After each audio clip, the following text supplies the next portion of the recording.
kesempatan malam yang penuh berkah ini saya diberikan amanah, insya Allah sedikit saja saya menyampaikan sesuai dengan apa yang dipesankan oleh guru kita mengenai tanda-tanda akhir zaman.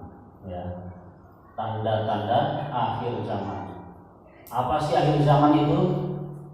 Akhir zaman itu ya zaman terakhir, berarti terjadi kiamat. Ya. Nah, ciri-cirinya banyak, ya, ciri-cirinya banyak. Di antaranya yang terjadi pada orang-orang yang mencari ilmu, ya, itu adalah gampang lupa karena menyepelekan ilmu.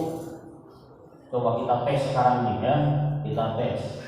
Kita lagi ngomongin tanda-tanda akhir zaman. Artinya kita ngomongin tanda-tanda kiamat. Kiamat rukun iman berapa?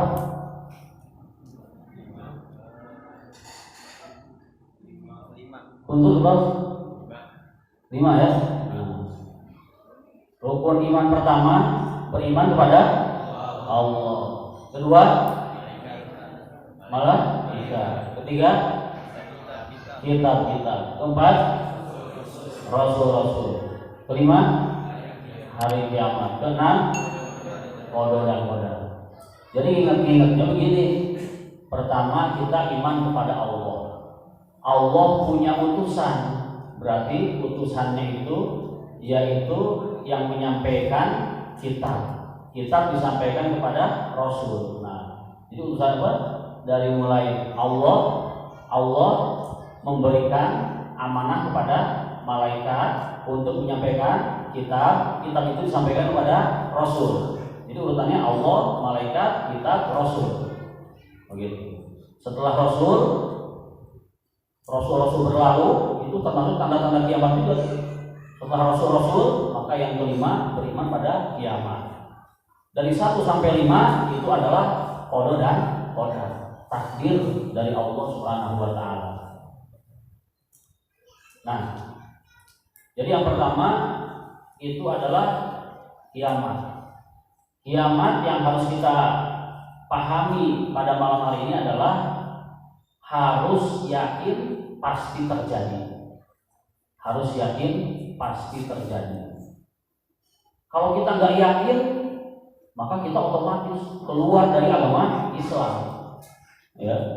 Jadi rukun Islam yang 6 itu kalau ada salah satu yang kita nggak yakin, maka kita syahadat lagi. Asyhadu an la ilaha illallah wa asyhadu anna Muhammadar Rasulullah. Jadi harus hati-hati dengan yang namanya tauhid. Ya. Makanya kita ini sebagai umat Islam wajib mempelajari 3 ilmu. Yang pertama ilmu tauhid. Ilmu tauhid ini berkaitan dengan kiamat, rukun iman yang 6, wujud tidak pokok, ya. Kemudian sifat yang wajib di Rasul, siddiq, amanah, tabligh, fatonah. Ya, ini adalah ilmu tauhid. Ya, kita mengenal Allah, mengenal Rasul. Itu wajib, ya. Karena kalau orang tidak belajar ilmu tauhid, maka dia tidak kenal kepada Allah. Sekarang orang ibadahnya rajin, tapi nggak kenal sama Allah, ya ujung-ujungnya neraka juga. Maka penting ilmu tauhid, ya, ilmu akidah, ya, ilmu tauhid atau ilmu akidah, ilmu yang mempelajari bagaimana caranya kita yakin kepada Allah dan kita mengetahui, mengenal Allah Subhanahu wa taala. Man arafa nafsahu faqad arafa rabbahu. Ada kalimat barang siapa yang mengenal dirinya, niscaya dia akan mengenal Tuhannya. Maksudnya apa? Nah, itu dipelajari ilmu tauhid. Ya, jadi ilmu tauhid ini adalah pondasi. Ya, kalau di bangunan itu pondasi ilmu tauhid. Ya. Ada lagi yang kita wajib adalah ilmu fikih. Ilmu fikih ini ibaratnya kayak bangunan. Ya. Kenapa ilmu fikih wajib? karena ilmu fikih adalah ilmu bagaimana caranya kita agar benar ibadah. Apa contohnya? Ilmu fikih, rukun haji ada berapa, rukun wudu ada berapa, yang membatalkan wudu ada berapa, yang termasuk syarat-syarat puasa apa, yang termasuk syarat pergi haji apa. Di situ di ilmu fikih, ya. Lebih lengkapnya di kitab Safinatun Najah, ilmu fikih. Kalau tadi ilmu tauhid bisa dipelajari di Aqidatul Awam, bisa dipelajari di Ijaz Daruri, ilmu tauhid, ya. Bisa dipelajari di Umul Barohin, kitabnya ada. Kalau ilmu fikih Safinatun Najah, nah, udah lengkap tuh, ya. Di situ mengenai tata cara ibadah, ya. Ilmu fikih pondasi. Ya, sekarang orang kenal banget sama Allah, tapi ibadahnya nggak benar karena nggak belajar ilmu fikih, ya sama. Ya. Wa kullu man bi ghairi ilmi ya'malu amaluhu mardudatun la tuqbalu. Barang siapa yang beribadah tanpa ilmu, mardudatun la tuqbalu, ditolak, la tuqbalu, tidak diterima. Nah, kemudian ada lagi ilmu yang wajib, yang ketiga adalah ilmu akhlak atau tasawuf, ya. Akhlak atau tasawuf. Kalau tadi tauhid itu pondasi, ya. Fikih itu bangunannya, akhlak itu dicat biar indah, kayak akhlak itu indah, ya. Kalau di pohon tauhid itu akarnya, fikih batangnya, ya. Akhlak ranting-ranting daun-daunnya.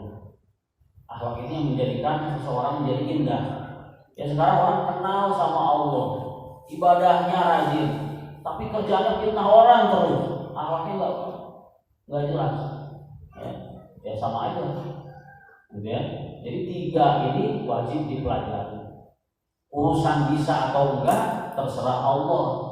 Yang penting kewajiban kita adalah thalabul ilmi, mencari ilmu. Jadi yang dinilai oleh Allah adalah mencarinya, bukan pinternya. Ngaji sehari langsung pinter, besoknya nggak pernah ngaji lagi, dosa juga. Kenapa? Karena mencari ilmu wajib dari mulai lahir hingga masuk ke liang lahat. Jadi seperti itu. Nah, itu pengantar, ya. 3 ilmu yang wajib, ya. Tauhid, fikih, tasawuf. Rukun iman termasuk di ilmu tauhid, ya. Salah satu rukun iman adalah iman kepada hari akhir atau hari kiamat. Nah, tanda-tanda hari kiamat banyak, ya, banyak. Tandanya itu ada tanda yang sudah duluan terjadi, kita nggak ngalamin, ya. Ada juga tanda-tanda yang sekarang terjadi, kita ngalamin. Ada juga tanda-tanda yang nanti akan terjadi, kita nggak tahu ngalamin apa enggak, gitu, tergantung umurnya.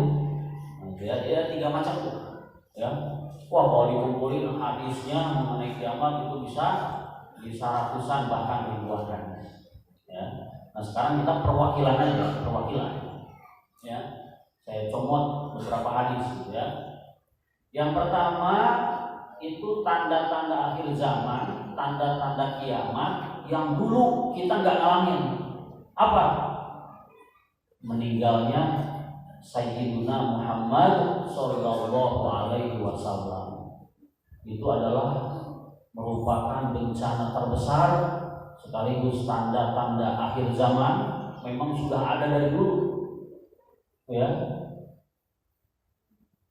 Jadi meninggalnya Muhammad ini selain tanda-tanda kiamat, ini termasuk juga bencana yang paling besar, ya. Kenapa bencana yang paling besar?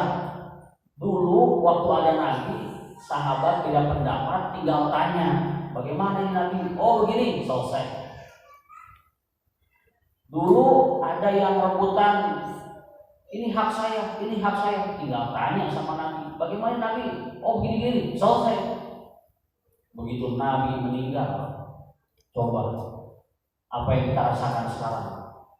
Wah, yang ini kunut, ini enggak, ini tahlilan, ini enggak. Nabi ini gimana? Nabi udah gak ada. Akhirnya disinilah terjadi yang namanya saling merasa paling benar. Ya. Padahal ilmu Islam itu sangat luas. Ya, kalau kita hanya kembali ke Quran dan hadis, mungkin belum bisa selesai tanpa adanya pendapat-pendapat ulama yang pintar, yang cerdas dalam memahami Quran dan hadis. Coba contohnya apa? Contohnya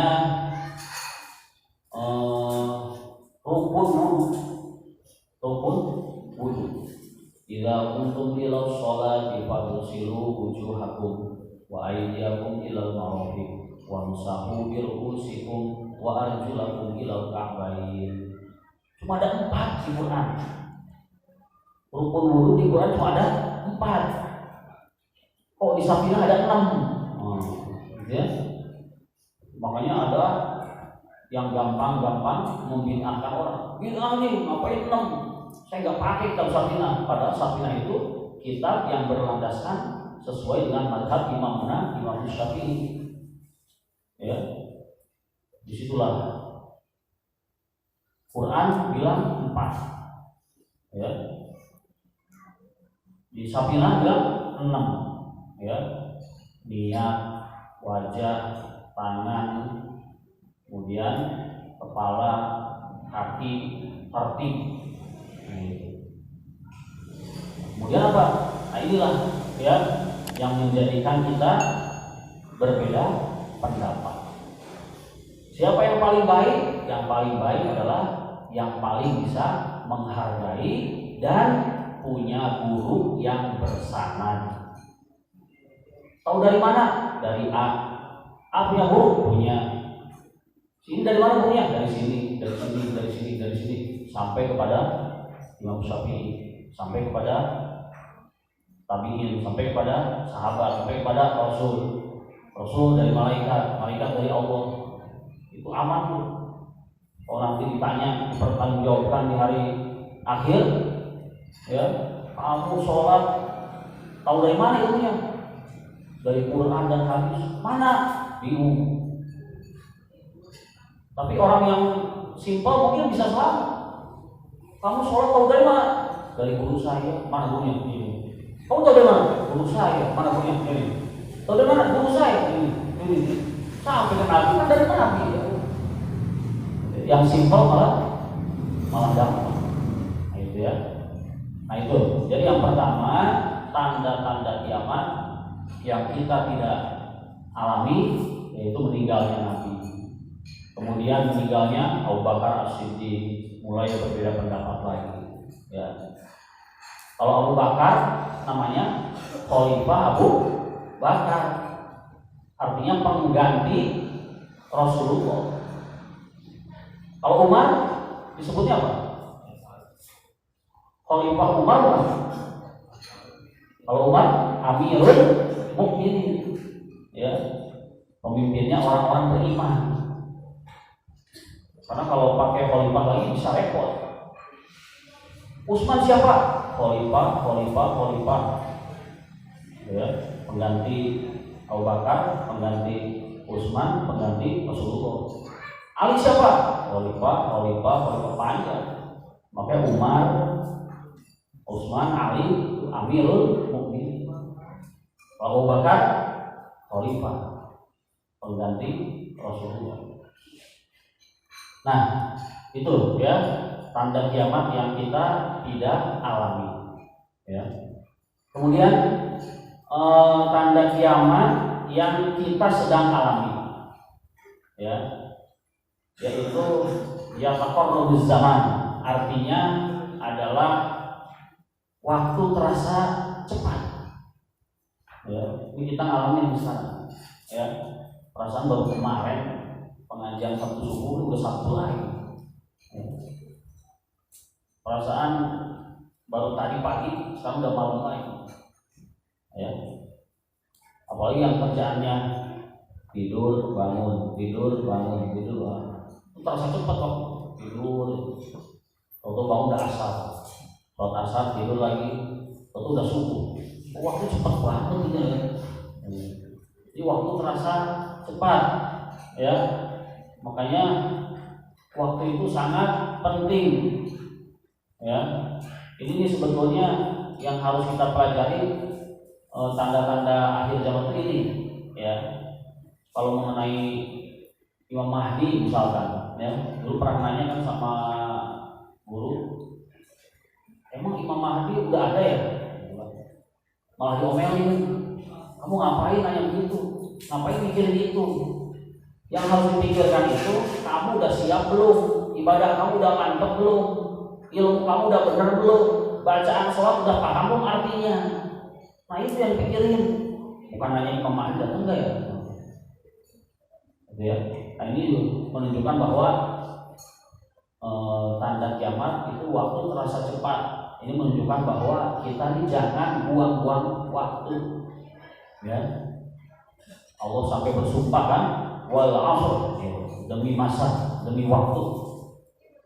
Ya. Innal insana lafi khusr. Sesungguhnya manusia itu semuanya rugi.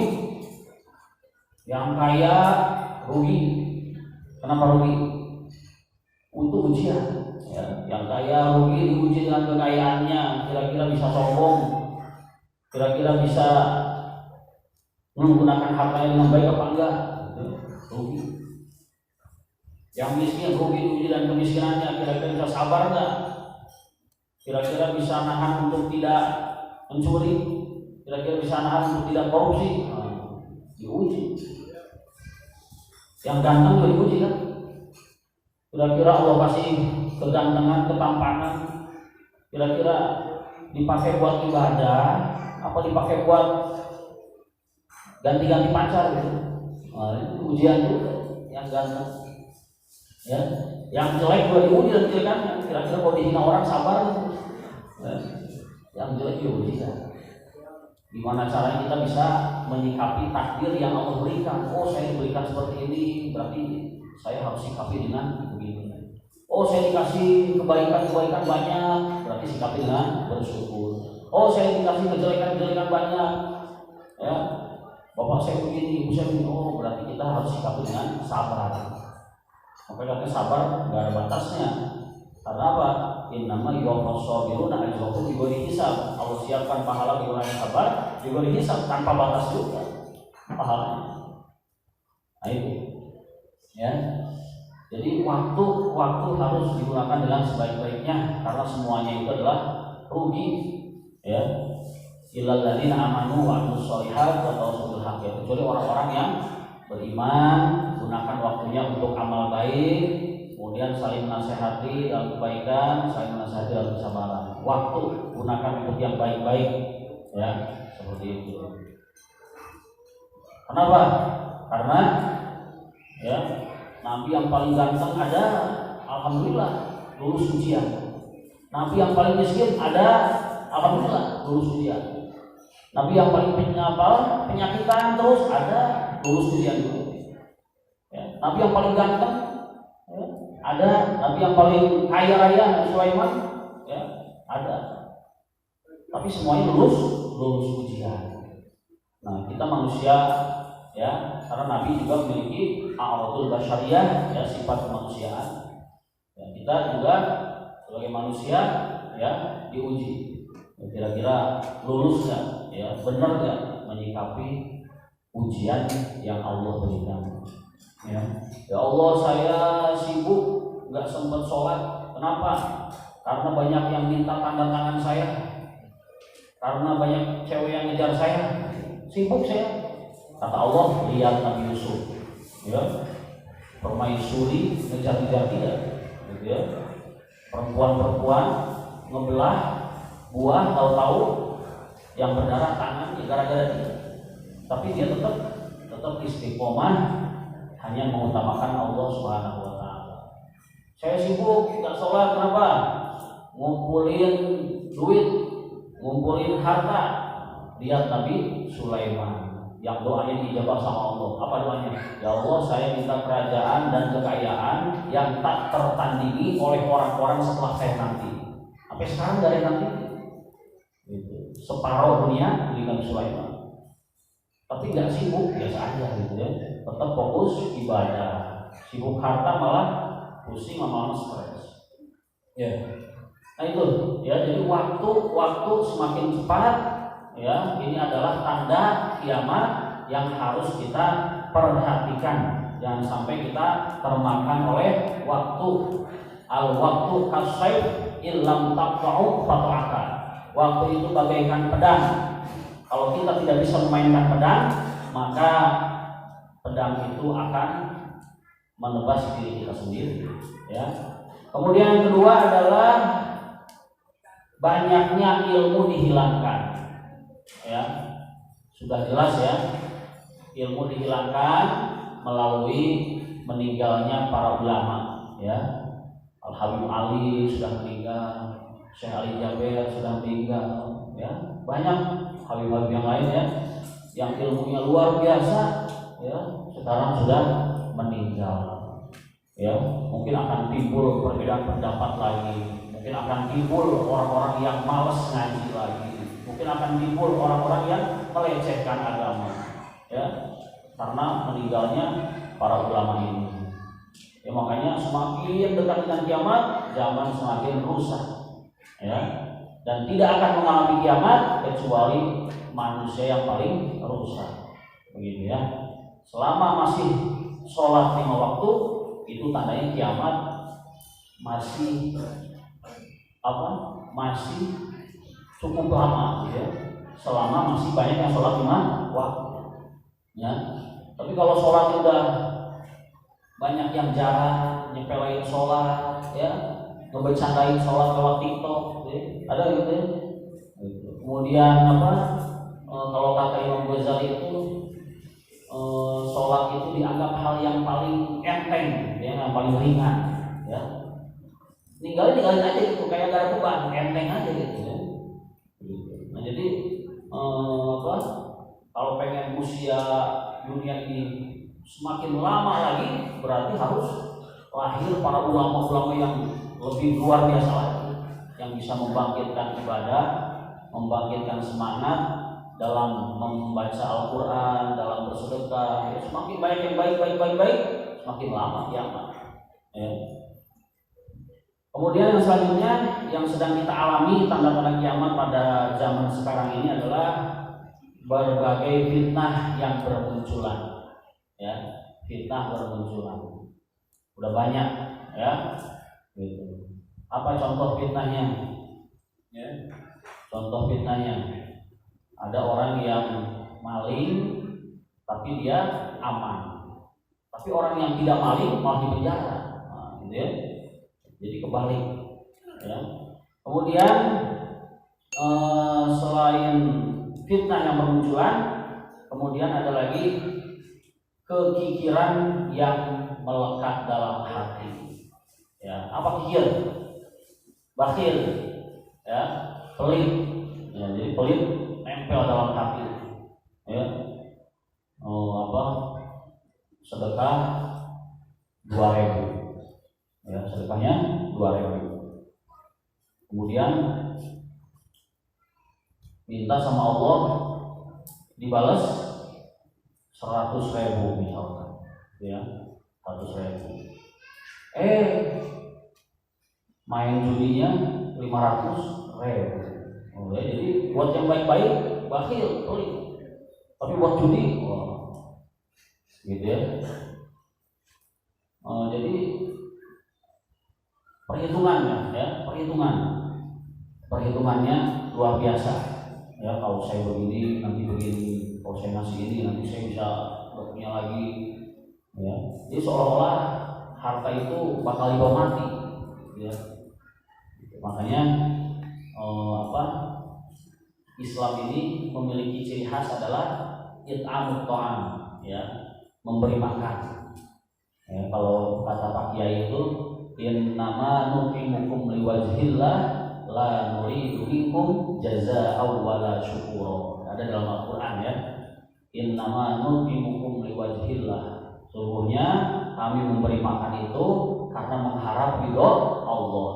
La nuridu minkum jazaa'an wala syukura. Tidak mengharapkan dari kalian semua jazaan, balasan, wala syukura, dan ucapan terima kasih itu enggak harap. Gitu. Ngasih gitu. Ya. Nggak ngarepin terima kasih, nggak ngarepin balasan, gitu ya. Nah itu harus dilatih tuh, biar ikhlas, biar tidak pikir. Ya. Kemudian yang selanjutnya adalah pembunuhan semakin banyak. Ya, pembunuhan semakin banyak. Ya, wallahu a'lam ya, zaman sekarang. Ya. Waktu pemilu banyak pengurusnya ya, pengurus pemilu, pengurus KPPS meninggal. Kemudian